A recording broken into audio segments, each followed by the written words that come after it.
আপনি যদি out of the market প্লেসে ক্লায়েন্ট হান্টিং করেন তাহলে এই ভিডিওটা আপনার জন্য ভেরি ইম্পর্টেন্ট। কারণ আউট অফ দ্য মার্কেট প্লেসে ক্লায়েন্ট হান্টিং করতে গেলে আমরা সবচেয়ে বেশি যে প্রবলেমটা ফেস করি সেটা হচ্ছে টাইম জোন।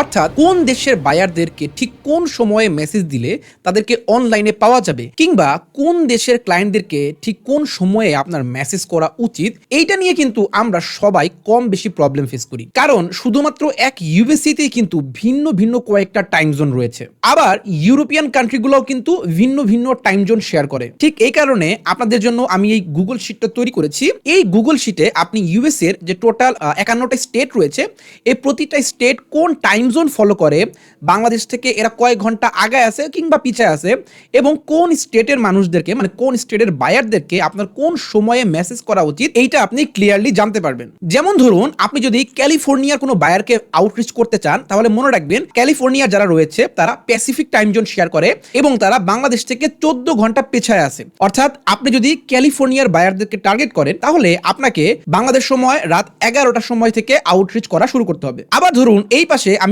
ইউরোপিয়ান যে কান্ট্রিগুলো রয়েছে সেই কান্ট্রিগুলোর একটা লিস্ট আমি এখানে রেখেছি, এবং এই কান্ট্রিগুলো কোন টাইম জোন শেয়ার করে এবং আপনাকে কখন মেসেজ করতে হবে সেটাও কিন্তু বলা আছে। ফর এক্সাম্পল, আমি যদি এই পর্তুগালটাকে আমি সিলেক্ট করি আমার বায়ার হান্টিং এর জন্য, তাহলে আমি বাংলাদেশ সময় দুপুর 3টা থেকে তাদেরকে মেসেজ করা শুরু করব। সো এইভাবে প্রতিটা দেশ এবং ইউএস এর প্রতিটা স্টেটের টাইম জোন এবং আপনার কখন মেসেজ করা শুরু করা উচিত তার একটা কমপ্লিট গাইডলাইন আমি এই শিটের মধ্যে দিয়ে দিয়েছি। আপনি যদি ফ্রিতেই এই এক্সক্লুসিভ টাইম জোনের গুগল শিটটি পেতে চান, জাস্ট আমার পেজটাকে ফলো দিবেন, এই ভিডিওতে একটা লাইক দিবেন এন্ড কমেন্ট করবেন টাইম জোন। আমার অ্যাডমিন সবকিছু চেক করে আপনার ইনবক্সে এই গুগল শিটটি পাঠিয়ে দিবে।